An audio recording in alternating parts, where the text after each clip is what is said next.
মুহূর্তে শুধু বাংলাদেশের কথা বাদ দেন, সারা পৃথিবীতে প্রফেসর ইউনূসের সাথে সম্মানিত কোনো ব্যক্তি কি আছে বলেন? পাওয়ারের দিক থেকে হয়তো আমেরিকার প্রেসিডেন্ট সবার সেরা, শি জিনপিংয়ের প্রেসিডেন্ট পৃথিবীর সেরা, বা ধরেন আপনার পুতিন পৃথিবীতে, কিন্তু সম্মান, যে সম্মান সবকিছুর ঊর্ধ্বে, পাওয়ারের ঊর্ধ্বে, সেই সম্মানে নোবেল পুরস্কার শান্তিতে এবং অর্থনীতিতে পৃথিবীতে অনেকেই পেয়েছে। কিন্তু কেন প্রফেসর ইউনূস অন্যদের চাইতে আলাদা? অন্যদের চাইতে আলাদা এই কারণে যে তিনি শুধু তত্ত্ব দিয়ে দায়িত্ব সারেন নাই, তিনি তত্ত্বকে প্রয়োগ করে দেখিয়েছেন যে এটা প্রয়োগ করলে এই সাকসেসফুল করা সম্ভব। এই তথ্য এবং তত্ত্বের সঙ্গে প্রয়োগ, মার্কস আর লেনিন দুজনের মধ্যে পার্থক্য কি? মার্কস থিওরি দিছিলেন, লেনিন সেটা প্রয়োগ করেছেন, মার্কস সেটা প্রয়োগ করেছেন। তো এই দুটার ব্যালেন্স দরকার। তো সেই ব্যালেন্সটা ডক্টর ইউনূসের মধ্যে আছে। গত শতাব্দীটাকে আমরা বলি কার্ল মার্কসের শতাব্দী। সারা পৃথিবীতে মার্কসবাদের জাগরণ ঘটেছিল। আমি বলবো যে এই শতাব্দীটা হবে সোশ্যাল বিজনেসের শতাব্দী, প্রফেসর ইউনূসের শতাব্দী। আর কদিন পরে দেখেন সারা পৃথিবী প্রফেসর ইউনূসের শতাব্দী। অলরেডি বিভিন্ন ইউনিভার্সিটিতে সোশ্যাল বিজনেসের আলাদা সাবজেক্ট খুলে আলাদা পড়াশোনা হচ্ছে, ডিপার্টমেন্ট খুলে ফেলছে। তো কেন?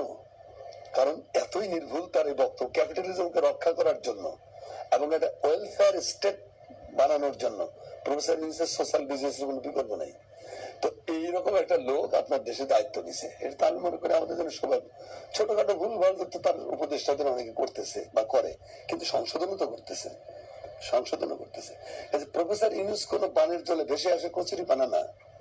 প্রফেসর ইউনূস এমন না যে ক্ষমতার লোভে অন্ধ হয়ে তিনি এখানে আসছেন, তাকে ধরে নিয়ে আসা হয়েছে, স্যার দেশটাকে বাঁচান। তাকে ডেকে নিয়ে আসা হয়েছে, স্যার আমরা আপনাকে চাচ্ছি দেশের পক্ষে, জাতির পক্ষে, আপনি দেশটাকে বাঁচান। কেন? কারণ প্রফেসর ইউনূস কতটা পাওয়ারফুল, কতটা সম্মানিত। একটা ছোট্ট নজির দেই, সংযুক্ত আরব আমিরাত, এর তো বুঝে নিয়ে কি দেশ, এটা তো, এগুলো তো মানুষ বাস করে না, এগুলো হলো সব রাজতন্ত্র। এখানে কোনো বাক ব্যক্তি স্বাধীনতা বলে কিচ্ছু নাই।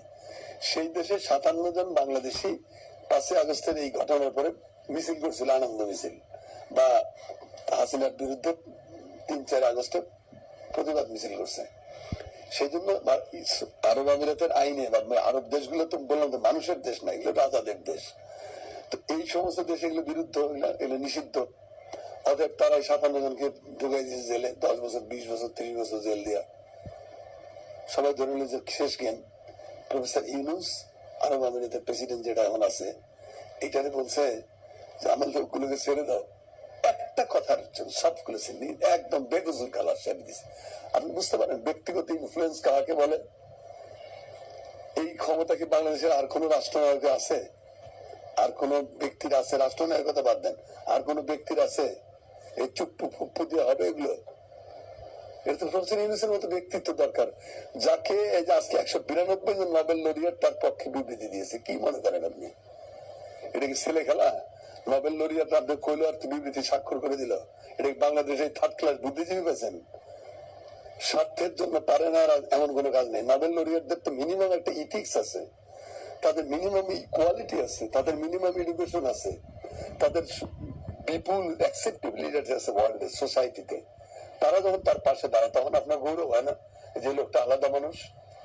তো আমাদের দেশের মডেল ডক্টর ইউনূসের উপরে হিট করা হয়েছিল কেন? শত শত মামলা, 100-র উপরে মামলা দিয়েছে তার মধ্যে। কেন জানেন? জাতি ইন্ডিয়ান এটা প্রজেক্ট, যে জাতির সামনে আইকন দিতে নাই। তুমি জাতির সামনে কোনো মডেল দিবা না, মডেল দেখলে দিলে ছেলেমেয়েরা ওই মডেলকে ফলো করে বড় হবে, অর্থাৎ সে ওরকম বড় হতে চেষ্টা করবে। ডিস্ট্রয় করে দর্শক, আমাকে আইকন বানাও, আমি তো রক্ত পিপাসু, আমাকে বানাও, আমার পিতাকে বানাও, আমরাই দেশ, মানে আমি আর আমার বাপ, আর কেউ না। এই যে এই আইকন রক্ষা করতে যে প্রফেসর ইউনূসের মহাসম্মানিত ভাবমূর্তি বিনাশের শত শত প্রচেষ্টা করেছে এই সরকার, তো তাতে কিন্তু প্রফেসর ইউনূসের আবেদন জনগণের কাছে কমছে?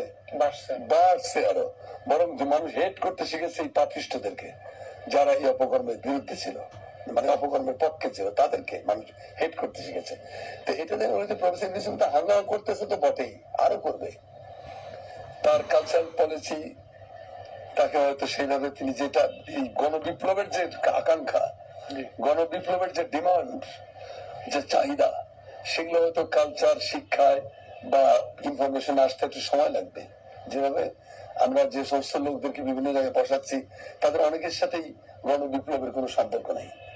তারা হয়তো এই ছাত্র জনতার চেতনার সঙ্গে যায় না। এটা হলো সুবিধাভোগী সম্প্রদায়। আইসা উপরের থেকে লবিং করে গ্রুপিং করে নানা কায়দায় এসে হয়তো এগুলো পদ পদবিগুলো দখল করবে, তাতে কিছু যায় আসে না।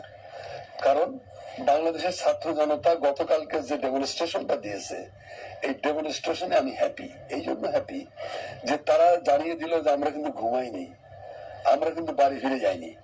1971 সালে আমি একজন মুক্তিযোদ্ধা। 1971 সালে যে ভুল আমরা করেছিলাম তার হলো যে শেখ মুজিব ডাক দিল অস্ত্র শস্ত্র ফালাইতে আমরা বাড়ি বাড়ি ফিরে গেলাম গা। আওয়ামী লীগ পেয়ে গেল একটা মুক্ত মাঠ, মুক্ত মৃগয়া। লুণ্ঠন, দুর্নীতি, ঘুষ, চুরি, ডাকাতি, দখলবাজি করে রাস্তার কুকুর হয়ে গেল বিশাল বড় বৃক্ষ, নেড়ি কুকুর গুলো হয়ে গেল একটা করে শাল গাছ। এই যে হয়েছিল, তার ফলে কি হলো, 27,000 লোক মারা গেছে এই আওয়ামী গুন্ডাদের হাতে স্বাধীনতার পরে। 1972 সাল থেকে 1975 সালের 15ই আগস্ট এই সময় 27,000 বিরোধী রাজনৈতিক দলীয় নেতা কর্মীকে হত্যা করেছে, ইনক্লুডিং সিরাজ শিকদার মতো একজন মহা বিপ্লবী নেতাকেও ক্রসফায়ার দিয়ে মেরে ফেলেছে। হ্যাঁ, তো এটা করেছে। তারপরে কি করেছিল, সীমাহীন লুণ্ঠনের জন্য দুর্ভিক্ষ আসলো। একটা স্বাধীন দেশে যেখানে খাবারের কোনো অভাব ছিল না, শুধু লুণ্ঠনের কারণে, চোরাচালানের জন্য এই দেশে 10 থেকে 15 লক্ষ লোক মারা গেল না খেয়ে। এইটা প্রাপ্য ছিল? আমি তো দেখছি গাইবান্ধা স্টেশনে যে মানুষ মানুষের বমি খাচ্ছে, ক্ষুধার জ্বালায় বেউসে কুকুর পায়খানা করছে, সেটার উপর 2 জন ঝাঁপায় পড়ছে। এই দৃশ্য স্বাধীন দেশে আমাদের প্রাপ্য ছিল? আমরা সেদিন ভুল করেছিলাম। তারপরে 4th সংশোধনীর মাধ্যমে তো সব ধ্বংস করে দিল, সমস্ত রাজনৈতিক দল ব্যান্ড, সমস্ত সংবাদপত্র ব্যান্ড, শুরু হলো একদলীয় স্বৈর শাসন, বাকশালী শাসন ব্যবস্থা। নেমে যাওয়া পরিবর্তনের কোন রাস্তাই তো থাকলো না। শেখ মুজিব নিজেই তো তার জীবনের এই ট্র্যাজেডিকে আমন্ত্রণ করে এনেছিলেন। তাকে সরানো তার কোন স্বাভাবিক পথ ছিল না। আসলে আবেগ না, বাস্তবতা দিয়ে বুঝতে হবে। এই মুহূর্তে শুধু বাংলাদেশের কথা বাদ দেন, সারা পৃথিবী